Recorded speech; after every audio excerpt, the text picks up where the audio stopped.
বন্ধুরা, আজকে এমন মজার একটা ভিডিও নিয়ে আসলাম। শুধু একটা না, একের সাথে তিনজনের ভিডিও আজকে আমি আপনাদেরকে দেখাবো এবং তিনজনের ভিডিও দেখে আপনারা খুবই মজা পাবেন। এবং প্রথমে দেখবেন হইলো নায়ক বাপ্পি কিছু কথা বলল যে নায়ক শাকিব খানের জন্য নাকি সে নাকি বিয়ে করতে পারতেছে না এবং তারা নাকি বউ দেয় না। সেই ভিডিওটা দেখার পরে আপনারা সবাই জানেন আগের একটা পুরনো একটা ঘটনা, সেটা হলো গিয়ে পরিমণির যে তাকে একটা বারে সেখান থেকে তাকে মারধর করা হয়েছে। সে মার খেয়ে থানায় গেছিল মামলা করার জন্য, সেই মামলাটি থানায় নেয় নাই, তার পরের দিন তার মামলাটি নেওয়া হয়েছে। তো সেই ঘটনাটি আপনারা সবাই জানেন, পুরানো ঘটনা। এবার নতুন করে আসলে সেটা নিয়ে কি হলো সেটাও আমি আপনাদেরকে ভিডিওতে দেখাবো। তারপরে আরেকটা হলো গিয়ে আমাদের মিশা সওদাগর ভাই, উনি দরদ সিনেমা নিয়ে অনেক কথা বলছেন এবং উনি ইন্ডিয়ার হিন্দি সিনেমা উনি করবে, কিছুদিনের ভিতরেই প্রস্তাব পাইছে অলরেডি, ওকে। সেটি নিয়েও উনি কিছু কথা বলবে, শুনবো। তারপরে লাস্টে আমরা দেখব হলো আমাদের চলচ্চিত্রের একটা সময় ছিল ভিলেন ডিপজল, তারপর হলো খলনায়ক সেই ডিপজল ভাইয়ের আমরা তার সাভারের যে বাড়িটা দেখব এবং সে তার ছেলেও তার সাথে ছিল, তার ছেলেও কিছু কথা বললো। লাস্ট ফিনিশিংয়ে ডিপজল কিছু কথা বলছে সিনেমা নিয়ে, সেও কিছু ধামাকা কিছু নিয়ে আসবে সিনেমায়। তো যাই হোক, এই সবার কথাগুলা এই ভিডিওর ভিতরে আছে, আমরা একে একে শুনবো। তো আমি আর কথা না বাড়িয়ে আপনাদেরকে সেই কথাগুলো তাদেরকে শোনাই। তার আগে যারা আমার চ্যানেলটি নিয়মিত দেখেন আর যারা দেখেন না নতুন করে যারা দেখেন, আমার চ্যানেলটি অবশ্যই সাবস্ক্রাইব করবেন আর আমার সাথে থাকবেন। তো চলুন ভিডিওটি আমরা। ইন্ডাস্ট্রি কোন নায়িকার সাথে প্রেম করেছে? ইন্ডাস্ট্রি সব নায়িকার সাথে প্রেম করছে। সব নায়িকা? হ্যাঁ, সব নায়িকার সাথে প্রেম করছে। বিয়ে তো করতেই চাই, এই ইন্ডাস্ট্রি স্ক্যান্ডালের কারণে বিয়েটা করতে পারছি না। অগো আরেকটা হিরো আছে সাকিব, ওর তো একটা বাচ্চা নিয়ে আইছে, মায়ার আসতে টিভির মধ্যে কাঁদতেছে। সাথে সাথে আমাদের ব্যাড ইম্প্যাক্ট পড়ছে। কিন্তু ওর যেই হিরো, ওর বড় একজন, সে তো এটা করে আসছে, তার তো আরেকটা বাচ্চা বের হয়েছে, তারা তো মারামারি করতেছে। আমাদের ফিল্ম ইন্ডাস্ট্রিকে আর্টিস্টদেরকে এখন ওভাবে পছন্দ করে না। প্রিয় দর্শক, বাংলাদেশের বিনোদন আড্ডায় আমরা আজকে পেয়েছি ঢাকাই সিনেমার অন্যতম জনপ্রিয় নায়ক বাপ্পি চৌধুরী। বাপ্পি ভাই কেমন আছেন? ভালো আছি, আপনি কেমন আছেন? আমি ভালো আছি। এই মুহূর্তে ব্যস্ততা কেমন আপনার? এই মুহূর্তে বাবা মা সেবা করছে, এটাই ব্যস্ততা। মা একটু সিক, মাকে টাইম দিচ্ছি, বাবাকে টাইম দিচ্ছি। এই একটা মাস ধরে আমি কোনো কাজ করিনি। আমি শুধু স্ক্রিপ্টিং করেছি, কিছু গ্রুমিং করেছি বিফোর শুটিং। সো ভ্যালেন্টাইনের জন্য একটা কাজ করার প্ল্যান হচ্ছে, তাই। এই মুহূর্তে সিনেমার ব্যস্ততা যদি জানতে চাই তাহলে কি বলবেন? সিনেমার ব্যস্ততা লাস্ট রোজারিতে ছবিটি গেল শত্রু, এরপরে আমি এখনও কাজে ঢুকিনি। দু একটা প্যাচ শুটিং ছিল ছবির, আমার রেডি হয়ে আছে 570, যেটা আসবে সামনে। সিক্রেট এজেন্ট রেডি হয়ে আছে, এই দুটা ছবি সামনেই আসবে। আর আরেকটি ছবি শেষ হয়নি এখনও, আশা করছি সামনে বছর শুরু করতে পারবো, ঢাকা 2040। আর নতুন প্রজেক্ট খুব তাড়াতাড়ি ঢুকবো, ভ্যালেন্টাইনের জন্য একটা প্রজেক্ট রেডি করছি। আচ্ছা, যদি দেখি যে বিগত কয়েক বছর আগেও আপনি টানা কাজ করেছেন, আপনার প্রত্যেক বছর বেশ কিছু সিনেমা মুক্তি পেয়েছে, কিন্তু কিছুদিন ধরে সেটা একটু কম হচ্ছে, এটার কী কারণ আসলে? এর কারণ খুব সিম্পল, আমি কাজ কম করছি তাই। হয়তোবা আমার কাজের যে প্যাটার্ন, সেই প্যাটার্নটাকে আসলে চেঞ্জ করার সময় হয়েছে, তাই। কিভাবে চেঞ্জ করছেন নিজেকে বা নিজের কাজকে? আমি আশা করছি বাপ্পিকে আসলে বাপ্পি যে নতুন কাজে ঢুকবে, সেই কাজটি যে নতুন কাজ শুরু করবে এখন থেকে, এরপর থেকে দর্শক বাপ্পিকে আসলে দর্শকের মতো করে বাপ্পিকে পাবে। দর্শকের এখনকার যেই লাইক আগে স্যামসাং চলতো, আগে নোকিয়া চলতো, এখন আইফোন, বাপ্পিকে আইফোনের মতো করে পাবে। এটা দারুণ ছিল। বাপ্পি ভাই, একটু যদি আপনার ব্যক্তিগত জীবনে জানতে চাই, অনেক নায়ক বিয়ে করে ফেলছে ঢাকা সিনেমার, বাপ্পি চৌধুরী কবে বিয়ে করবে? বিয়ে তো করতেই চাই, এই ইন্ডাস্ট্রি স্ক্যান্ডালের কারণে বিয়েটা করতে পারছি না। কি ধরনের স্ক্যান্ডাল? আপনি কোন স্ক্যান্ডালকে? স্ক্যান্ডাল হচ্ছে লাইক আমাদের ইন্ডাস্ট্রিতে যেই ছিন্ন বিচ্ছিন্ন যেই ঘটনাগুলো ঘটে তাদের কারণে আমাদের যারা আমরা পারিবারিকভাবে বিয়ে করতে চাই, ফ্যামিলিগতভাবে বা বাবা মার পছন্দের মানুষদেরকে বিয়ে করতে চাই, তখন যে ওই ফ্যামিলির ইস্যু হয়ে ও তো সিনেমার হিরো তো এইটা ওর যেই হিরো ওর বড় একজন সে তো এটা করে আসছে, তার তো আরেকটা বাচ্চা বের হয়েছে, তারা তো মারামারি করতেছে, এগুলোর কারণে আমরা যারা ফ্যামিলিগতভাবে বিয়ে করতে চাই তাদের এটার একটু ইম্প্যাক্ট পড়ছে। এবং আমাদেরকে বেসিকলি মানে আমাদের জেনারেশন থেকে শুরু করে যে কোনো জেনারেশন যদি বলেন, আমাদের ফিল্ম ইন্ডাস্ট্রিকে আর্টিস্টদেরকে এখন ওভাবে পছন্দ করে না। তার মানে বলা যাচ্ছে যে আপনি বলতে যাচ্ছেন যে যারা আপনার সিনিয়র আছে তারা বিয়ে করে গোপন রেখে সামনে নিয়ে আসছে বা একাধিক বিয়ে করেছে, গোপন না, স্ক্যান্ডেলগুলো আমাদেরকে ইফেক্ট ফেলছে, মানে যেগুলো হচ্ছে মানে আশানুরূপ হয়নি, হয়তো বা আমাদেরকে এইভাবেই কাজ করতে হবে, এখন কিছু করার নেই। কারণ হচ্ছে আমাদের যদি এখন আমরা এগুলো না করি, আমরা নর্মালভাবে বিলং করতে নাও করতে পারি। এরকম কখনো হয়েছে যে পাত্রী দেখা হয়েছে বা পাত্রী দেখতে গিয়েছেন সেখানে সিনেমার নায়ক বলে রিজেক্ট করেছে, এরকম কখনো হয়েছে? বাংলাদেশে এটা সত্যি কথা একবার হয়েছে, এরকম আসলেই হয়েছে। মানে সিনেমার নায়ক বলে না, এটা হচ্ছে ধরেন আমার একটা প্রপোজাল এসছে, আমি তো আর দেখতে কোনোদিন যাইনি, কারণ ফ্যামিলিগতভাবে এসলো, মানে আমরা ডিসকাশনও করিনি, বাট নর্মাল আলোচনা, ফার্স্ট ডায়লগে এসছে এই ও সিনেমার বাপ্পি চৌধুরী রাইট, আরে ওইখানে তো কি জানো ওই যে অগো আরেকটা হিরো আছে সাকিব, ওর তো একটা বাচ্চা নিয়ে আইছে, মায়া রাস্তা টিভির মধ্যে কাঁদতেছে, সাথে সাথে আমাদের ব্যাড ইম্প্যাক্ট পড়ছে, কিন্তু সে আমাকে ছোট করতে হয়েছে, তা আমি নিজেই সরে গেছি। সো ইফেক্ট হচ্ছে এমন, আমাকে মানুষ গালি দিতে পারে এই কথা শোনার পরে, বাট প্রত্যেকটা মানুষ আমার জায়গায় দাঁড়িয়ে অথবা প্রত্যেকটা সাধারণ মানুষ তার জায়গায় দাঁড়িয়ে প্রত্যেকটা মানুষ আমাদেরকে গালিয়ে দিচ্ছে, এটাই সত্যি। ভাবি ভাই, একটা বিষয় একটু জানতে চাই, আমরা দেখি যে ইউটিউবে অনেক ইউটিউবার আছে যারা হচ্ছে আপনার সিনেমাগুলোকে নিয়ে রোস্ট করে, যেখানে আপনার কিছু কিছু সিনেমাকে নিয়ে নেতিবাচক মন্তব্য করে কথাও বলে, আপনি তাদের উদ্দেশ্যে কী বলবেন? ওপেন মিডিয়া, কাউরে কিছু বলার নাই, চুপ করে বসে থাকতে হয়, শুনতে হয়, খারাপ তো লাগেই। এখন খারাপটা কোন জায়গায় লাগে বলা যায় না, বললে আরও বাজে কিছু করে বা এটা রেকর্ড করে ছেড়ে দেয়, বাট এতটুকু দেখে না 30টা দিন রক্ত পানি করে কাজ করি, কাজ করার পরে জানটা বের হয়ে যায় একটা সিনেমা শেষ করতে, তারপর পাবলিকের কাছে নিয়ে যাওয়ার পাবলিকের ভাই দেখেন, দেখার পরে যখন গালি দেয় বা না দেখেও যারা গালি দেয়, তারা আসলে আমাদের এই ভিতরের বাইরের পিছনের কষ্টটা দেখতে পায় না, হয়তো বা কষ্টটা দেখলে তারা এইভাবে রোস্ট করতে তাদেরও অনেক কষ্ট লাগতো। আমাদের দেশে দেখি অনেক নায়করা আছে যারা হচ্ছে সকালে এক সিনেমার শুটিং করছে, বিকালে আরেক সিনেমার শুটিং করছে, হচ্ছে তো অনেক ছবি হচ্ছে। এই ক্ষেত্রে তো আসলে একটা চরিত্র ঢুকতে পারছে না বা সেই চরিত্রটাকে নিজের মধ্যে ধারণ করতে আমি ওইভাবে কাজ করিনি কখনো, আমি যা শিডিউল দিই সবসময় এক ছবি পুরো মাস শিডিউল দিয়েছি, মানে পুরো মাসের আমি যেটা করেছি একবারে করেছি। সো যদি মাঝে মধ্যে হয়েছে, এটা আসলে তাদের ব্যক্তিগত ব্যাপার, এটা কিনা আমি কোনো কমেন্ট করতে চাই না। যদি এতটুকু বলতে পারি যে আর্টিস্ট সব যেখানে যায় সেখানেই তার রূপ ধারণ করতে পারে। আপনার নিজের অভিনয় দক্ষতাকে আরও ত্বরান্বিত করার জন্য বা বাড়ানোর জন্য কোনো ধরনের পদক্ষেপ নিচ্ছেন কিনা, বা নিজেকে আরও বললাম বাপ্পি নেক্সটে যে ছবিটি করবে সেই ছবিটি দর্শকের ছবি হবে, মানে আমার যে দর্শক তাদেরই তো ছবি ছিল এতদিন, তারা এখন যেটা চায় সেই ছবিটি আবার হবে। এটা ট্রুটান ডিয়ার খেলবো আপনার সাথে। এই পর্যন্ত কতগুলো প্রেম করেছেন? এই পর্যন্ত অথেন্টিক 2-3টা প্রেম করছি হয়তো বা, বাট নর্মালি আসলে আমার মনে নাই। ইন্ডাস্ট্রি কোন নায়িকার সাথে প্রেম করেছেন? ইন্ডাস্ট্রি সব নায়িকার সাথে প্রেম করছি। সব নায়িকা? হ্যাঁ, সব নায়িকার সাথে প্রেম করছি। তো কাউকে বিয়ে করার ইচ্ছে হলো না? বিয়ে তো করছি, দর্শক জানে সবগুলোর খবর।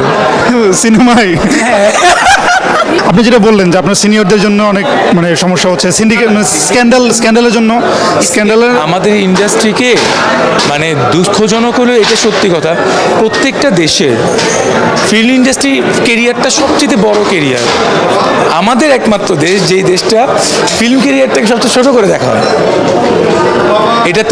এটা আমার পার্সোনাল অপিনিয়ন না, আপনি সার্ভে করেন, ছোট করে দেখা হয়, আর্টিস্টদেরকে ছোট করে দেখা হয়। আপনি সার্ভে করেন সেম কথাটা বলবে। তবুও আমরা স্ট্রাগল করে যাচ্ছি এটাকে আরও বাড়ানোর জন্য, বিকজ অফ আমি ফিল্মটাকে ভালোবাসি, আমি সিনেমা প্রেমী, আমার রক্তের মধ্যে সিনেমা লাগে আছে। আমি ডানা কাটা পরে। বাংলাদেশের চলচ্চিত্র জগতে একটি আলোচিত সমালোচিত নাম পরীমণি। এই আলোচনার যতটা না সিনেমার কারণে, তার চেয়ে বেশি তার ব্যক্তি জীবন নিয়ে। এই আলোচনাটা অনেক বেশি শুরু হয়েছিল 2021 সালের 13 জুন, তিনি যখন একটি স্ট্যাটাস দেন প্রধানমন্ত্রীর উদ্দেশ্যে, তাকে ধর্ষণের চেষ্টা করা হয়েছে এই অভিযোগ জানিয়ে। আমি যদি মরে যাই আমার কে বুঝবে না, আমাকে মেরে ফেলা হয়েছে, আমি সুইসাইড করতে পারি না। এর কয়েক ঘন্টার মধ্যেই তিনি একটি প্রেস ব্রিফিং এর আয়োজন করেন বনানীতে নিজের বাসায়।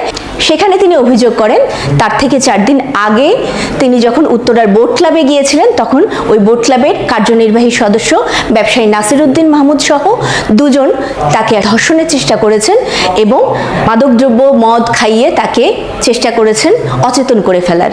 এবং সেই অবস্থা থেকে ছাড়া পেয়ে তিনি 2.5 ঘন্টা পরে বনানী থানায় গিয়েছিলেন অভিযোগ দিতে, কিন্তু মদের গন্ধ তার মুখে থাকার কারণে তার এই অভিযোগটি নেওয়া হয়নি এবং তাকে ফেরত পাঠিয়ে দেওয়া হয়েছে। এর পরবর্তীতে তিনি শিল্পী সমিতির তখনকার যে সাধারণ সম্পাদক ছিলেন জায়েদ খান, তাকেও অভিযোগ জানিয়েছিলেন, তিনি সহ আরও কয়েকজনকে অভিযোগ জানিয়েছিলেন। তখন আইজিপি ছিলেন বেনজির আহমেদ, সেই আলোচিত বেনজির, সেই সময়টিতে বোট ক্লাবের প্রেসিডেন্টও ছিলেন। সবাইকে অভিযোগ জানানোর পরেও যখন কোনো সমাধান তিনি পাননি, তখনই গণমাধ্যমের সামনে তিনি হাজির হয়েছেন বলে তিনি দাবি করেন। আমি আমার বিচার নিয়ে মরবো। এর পরের গল্পটা আস্তে আস্তে আমরা সবাই দেখেছি।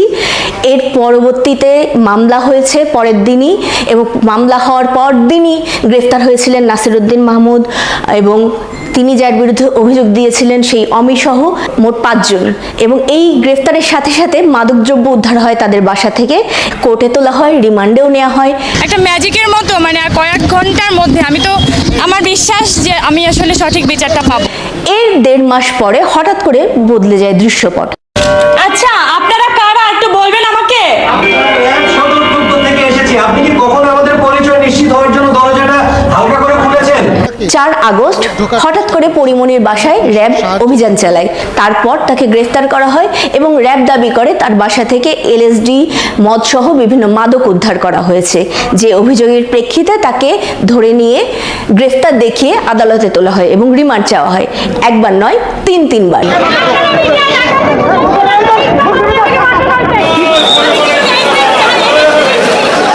এবং এই 3 বার রিমান্ড তাকে মঞ্জুরও করা হয় এবং পরবর্তীতে রিমান্ড পরবর্তী যে জামিন শুনানি ছিল সেটির জন্য যখন 21 দিন ধার্য করা হয়, তখন নড়ে চড়ে বসেন মানবাধিকার কর্মীরা। হাইকোর্ট থেকে স্বপ্রণোদিত হয়ে একটি রুল দেয়া হয় এবং জবাব চাওয়া হয় এই মাদক মামলা কেন অবৈধ ঘোষণা করা হবে না। এর প্রেক্ষিতে 31 আগস্ট তাকে বিচারিক আদালত জামিন দেন এবং 1 সেপ্টেম্বর তিনি বেরিয়ে আসেন জেলখানা থেকে।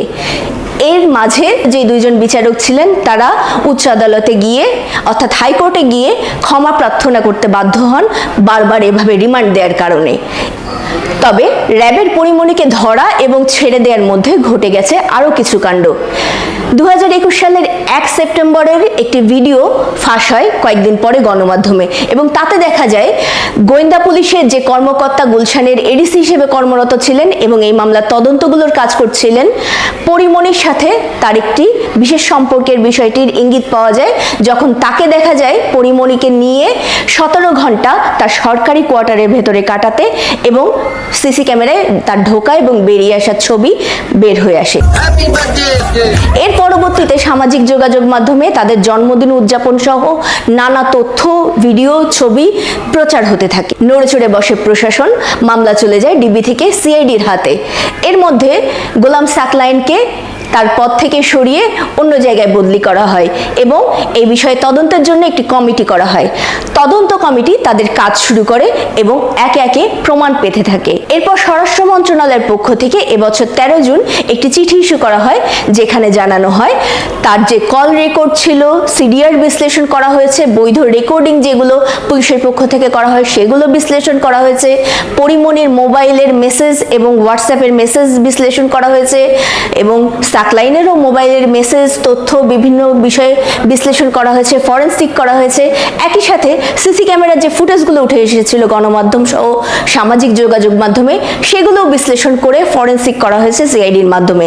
এবং সব কিছু বিশ্লেষণের পর আসলে প্রমাণ মিলেছে সাকলাইনের সাথে আসলেই পরিমণির একটি সম্পর্ক, অন্যরকম সম্পর্ক ছিল এবং তার স্ত্রী সন্তান থাকা সত্ত্বেও এই সম্পর্কটি তারা চালিয়ে গেছেন দিনের পর দিন। এবং পরিমণি যেমন 17 ঘন্টা সাকলাইনের বাসায় তার স্ত্রীর অবর্তমানে কাটিয়ে গেছেন, তেমনি সাকলাইনও পরিমণির বাসায় দিনের পর দিন রাত কাটিয়ে এসেছেন। এবং এই সব তদন্তের প্রেক্ষিতে সরকারি কর্ম কমিশনের কাছে পরামর্শ চাওয়া হয় এবং স্বরাষ্ট্র মন্ত্রণালয় থেকে সরকারি চাকরি বিধিমালা অনুযায়ী জানানো হয় যে তাকে গুরুদণ্ড হিসেবে বাধ্যতামূলক অবসর দেওয়া হোক। এত বড় শাস্তি কেন, এই প্রশ্নটি উঠতে পারে অনেকের মনেই। স্বরাষ্ট্র মন্ত্রণালয়ের এই চিঠিতে যে ব্যাখ্যাগুলো রয়েছে সেখানে যেটি জানা যাচ্ছে তা হলো পুলিশ বাহিনীর একটি দায়িত্বশীল পদে থেকে, তদন্তের মধ্যে থেকে তিনি যে কাণ্ডটি করেছেন, যে অনৈতিক সম্পর্ক বজায় রেখেছেন অনেক দিন ধরে তার স্ত্রী সন্তান থাকা সত্ত্বেও, সেটি বেরিয়ে আসা তাদের এবং পুলিশের ভাবমূর্তি ক্ষুণ্ণ করেছে। শুধু ব্যক্তি ভাবমূর্তি নয়, পুরো পুলিশ বাহিনীর ভাবমূর্তি, সরকারি ভাবমূর্তিতেও তার এই কাণ্ডটির প্রভাব ফেলা। সার্বিক বিষয়টিকে বিশ্লেষণ করে বিবেচনা করে তারা এই সর্বোচ্চ সিদ্ধান্তটি দিতে বাধ্য হয়েছেন বলে তাদের চিঠির মধ্যে ব্যাখ্যা দিয়েছেন। ঘটনার প্রবাহ থেমে নেই, মামলা চলছে নিজস্ব গতিতে। পরিমণির করা মামলাটিতে তদন্ত শেষ হওয়ার পর চার্জ গঠন হয়ে এখন সাক্ষ্য গ্রহণ চলছে।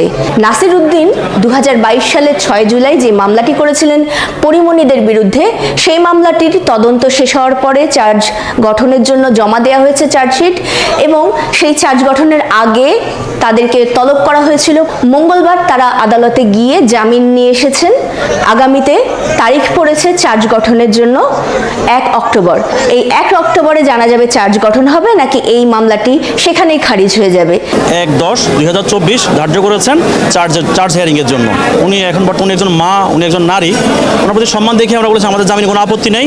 অভিযোগ যে মিথ্যা, এর তো জ্বলন্ত প্রমাণ আমি নিজেই। আর সেটা ওই কোর্ট থেকে আমাকে সুযোগ না দিলে তো আমি নিশ্চয়ই এই কোর্টে আসতে পারতাম না। ওখানে প্রমাণিত হয়েছে যে উনি যেসব অভিযোগ আমার বিরুদ্ধে করেছেন সেগুলো যে সত্য না।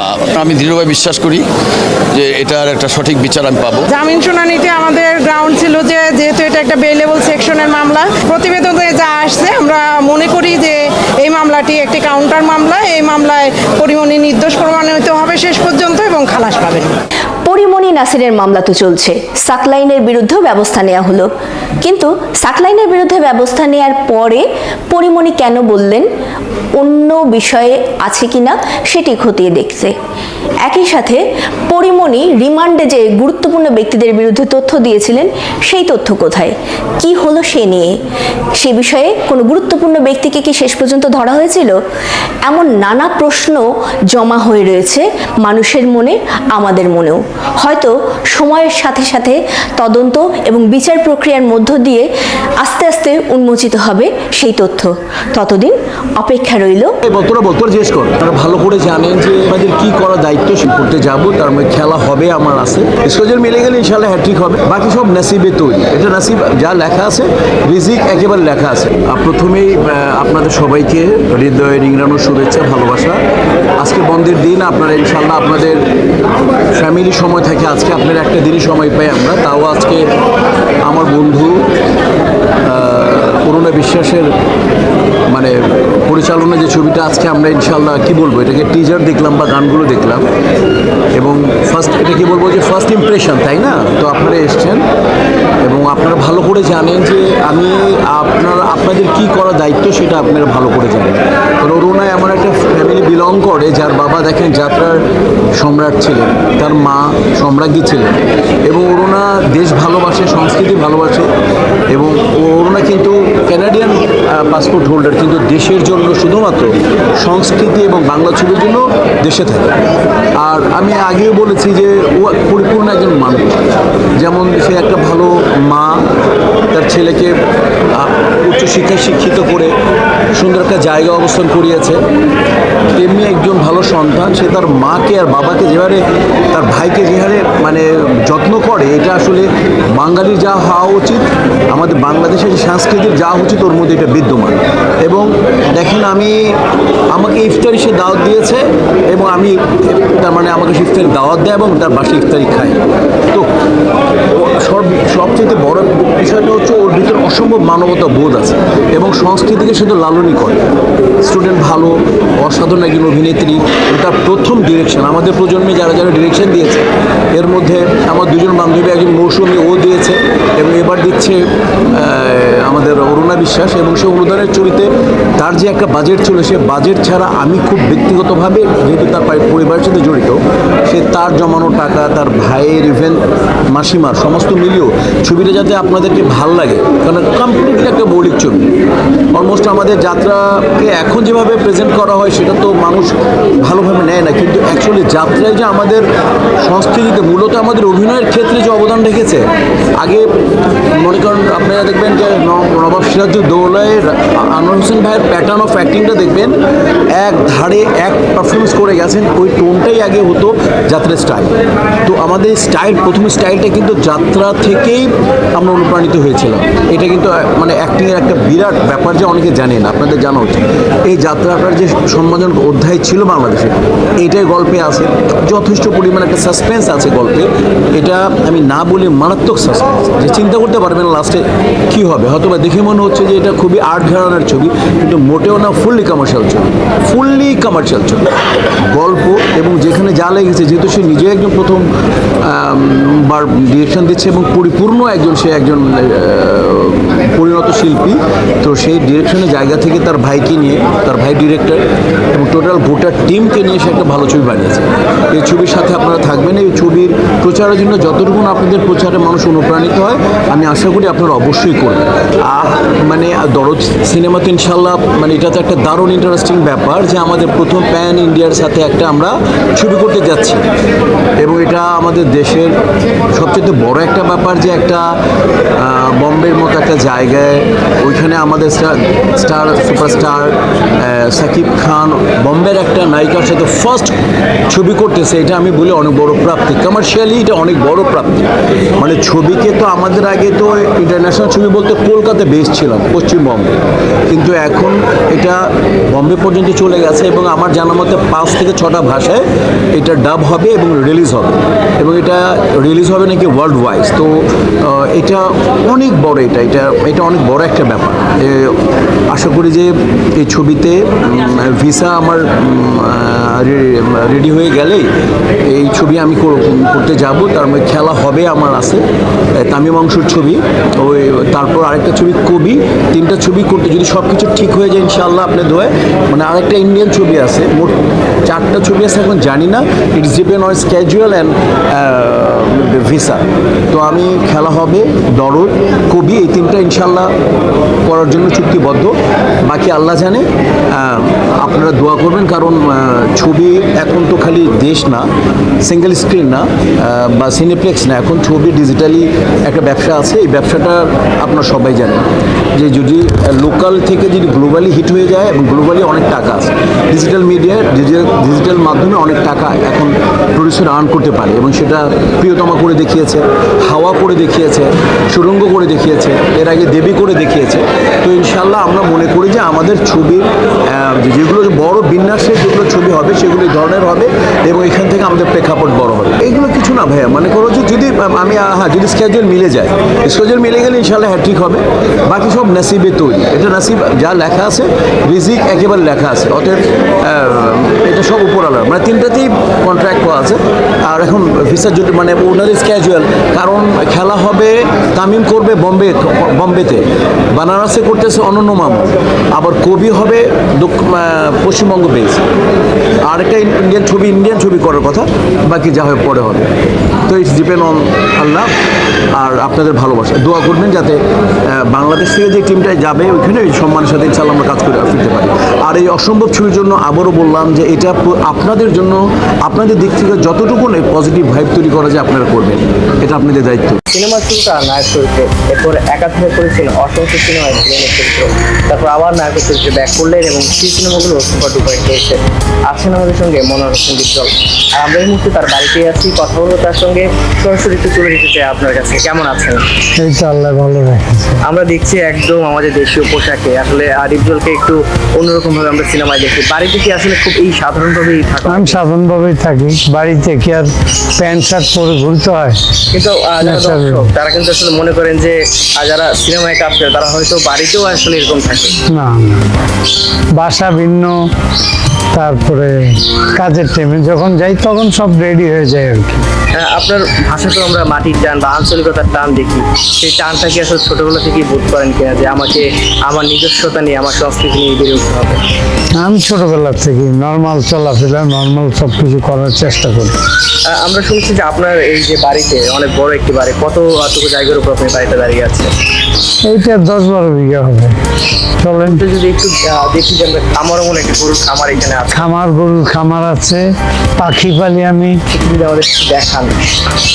এই তো পাখি অনেক আছে, এক এক জায়গায় এক একটি রাখা, এই লাইন পুরোই পাখি। যদি একটু বলা হয় যে আপনার প্রিয় পাখি আসলে কোনটি? আমার প্রিয় পাখি সবই। এই একটা পাখি, শুনছি কথাও নাকি বলতে পারে পাখি। হ্যাঁ কথা বলতে পারে। এই কি ধরনের কথা বলে যদি একটু মানে দ্বীপ জলবাই বলে, তারপর জয় বাংলা বলে। হ্যাঁ, ক্যাসেট ছেড়ে দিলে ওরাই কথা শেখার চেষ্টা করে। ক্যাসেট আছে। আমরা গরুর খামার দিচ্ছি আসলে সামনে, কতটি গরু আছে আসলে বিদ্যুৎ ভাই তো আসলে ব্যস্ত থাকেন অনেক, হ্যাঁ, কি খেয়াল রাখার সুযোগ হয় কিনা? এই যে শখে পালি গরু, ছাগল, হাঁস, মুরগি। তবে এই বাড়িতে গরু আছে 100 রকম, এইদিকে গাই গরু, ওই সাইডে কুরবানির এই মহিষ কালকে কিনেছিলাম, এইগুলারে বলে ভুট্টি গরু আরো আছে ভিতরে। আপনি শুনছি যে কোরবানির উপলক্ষে হাটের ইজারাও আপনি আসলে নিয়েছেন। হ্যাঁ, এবার আসলে অনেক বেশি এখন কুরবানি হাট, এবার গাবতলি গরু হাট আর কি লিজ নেওয়া হয়েছে। এই যে ব্যস্ত, মানে আপনি সিনেমায় ব্যস্ত, আর তারপরে এই যে বাড়ির নানান ধরনের আপনার বিজনেস আছে বাইরে, আর সেই জায়গা থেকে আপনি আবার নির্বাচনও করেছেন, সে জয়লাভও করেছেন। এত ব্যস্ততা আসলে এই বয়সও কিভাবে সামাল দেন? চেষ্টা করি আর কি স্লোভাবে কাজ করার, ভালো কিছু করে যাই। হাইট মুক্ত উপরওয়ালার কাছে আছে, প্লাস বয়সও তো কম হয়নি, নাতি বিয়ে দেবো কয়েকদিন পর।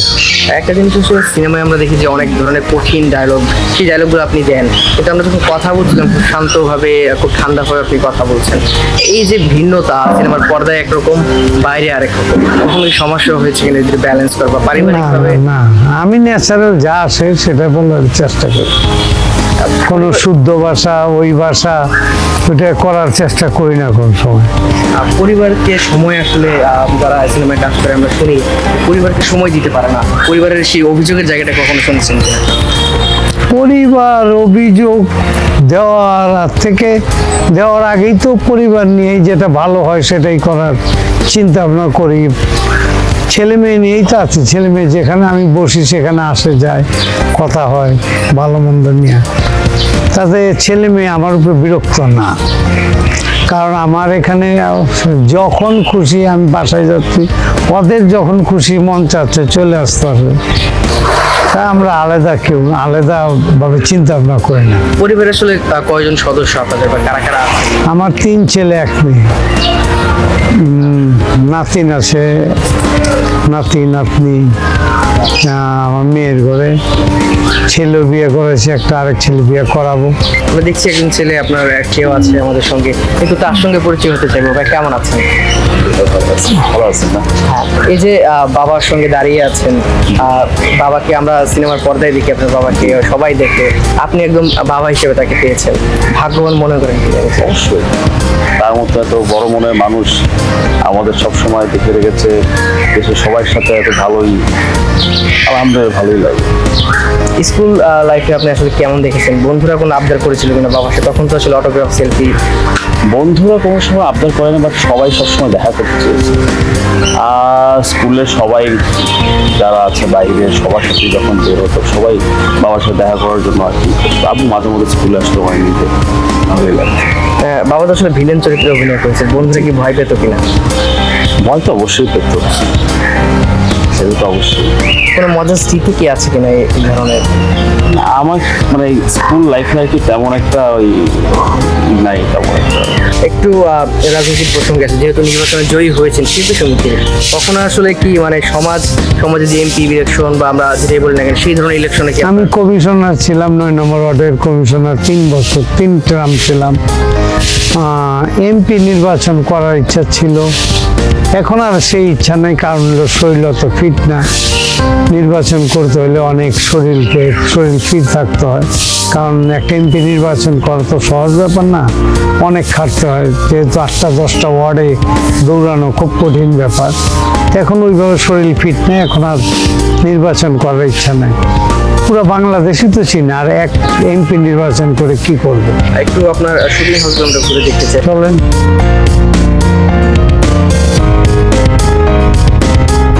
ইনডোরের ব্যবস্থা, এটা ইনডোরের ব্যবস্থা। এখানে কি আসলে আমরা যেহেতু অনেকটাই এখন মানে সিনেমা গুদাম ঘরের মতো ব্যবহার হচ্ছে, এখন গুদাম ঘরের কাজ নাই তো। এখন আগে কাজ হলে সেট বানানো থাকতো, এখন তো ওই সেট বানানো নাই। আর ক্যামেরা নেওয়ার জন্য যে ব্যবস্থাটা থাকে সেটাও আমরা দেখতে পাই। হ্যাঁ, এখানে ওই ক্রেন ট্রলি বলি এটা আমরা, তারপরে ওই জাম করার সব কিছু আছে আমার কাছে, ফিল্মে যা লাগে সবই আছে। শেষ কবে আসলে এই জায়গায় শুটিং হয়েছিল? শেষ কাজ করেছি আজ থেকে 3-4 মাস আগে। সেই সিনেমাটা আসলে কোনটা ছিল যদি মনে পড়ে? ওই ছবিটা বোধহয় হারকিউলিস, আর একটা ছবি যেমন জামাই তেমন বউ, ওই ছবির কাজও করলাম এটা। আর এখন নতুন ছবি করার চিন্তা ভাবনা আছে। এখন যারা আসছে তারা কি আসলে আপনার এই হাউসে আসতে আগ্রহী হচ্ছে না, নাকি বাইরে কমে পাচ্ছে? আসলে ব্যাপারটা কি? এইখানে কেন সিনেমা তো হচ্ছে, সিনেমা হচ্ছে কম বেশি, কিন্তু এখানে আসে তো অনেকে কাজ করছে। যখন এই কয়েকদিন আগে 2 ছবির কাজ করে গেল, তাতে আমার এখানে ফ্রি থাকে খুব কম, কাজ থাকলে আসে। এই যে ব্যস্ততা, এই ব্যস্ততা কি আসলে দিন আরো বাড়বে, নাকি নিজেকে একটু ঘর কোণে বা রেস্টের মধ্যে রাখছে? না, বাড়ছে, কাজ তো বাড়ছে, স্বাভাবিক, কাজ তো কমে নাই। যেভাবে ভালো লাগছে সেইভাবে কাজ করার চেষ্টা করছে। এখন নতুন টিভির ছেলে মেয়েরা একটু কাজে আগ্রহ হচ্ছে, এটা আমাদের জন্য ভালো। যেভাবেই করুক, সিনেমা হওয়া তার কথা। আপনার দেখছেন আপনার হাতে স্বর্ণের ব্রেসলেট, আপনার গলায় স্বর্ণের চেন, সেই জায়গা থেকে এই যে ফ্যাসিনেশনটা স্বর্ণের প্রতি বা গহনার প্রতি, এটা তোমরা মেয়েদেরকে আসলে দেখছি। আসলে আপনি আসলে কোন জায়গা থেকে প্রেমটা সৃষ্টি হলো গহনার প্রতি? এটা আমার শখ, আমার এটা ছোটবেলা থেকে আমি স্বর্ণের উপরে শখ। একটু আপনার কাছে আসতে চাই বড়, বাবা আসলে এত কিছু করে আসছে, আপনাকে দেখছে এখন খালি, আপনি কি আসলে গহনার প্রতি ভালোবাসা নেই নাকি? না, আমিও করি, আমার ওই আব্বুর দেখেই শখ আছে। আব্বুর মতো আমার গরিব শখও আছে, গহনার শখও আছে, গোল্ডের শখও আছে। বাবা দাঁড়িয়ে আছে, কখনো কি বলা হয়েছে কিনা বাবাকে ভালোবাসেন, বা মুখ ফুটে বলা হয়েছে কিনা কখনো?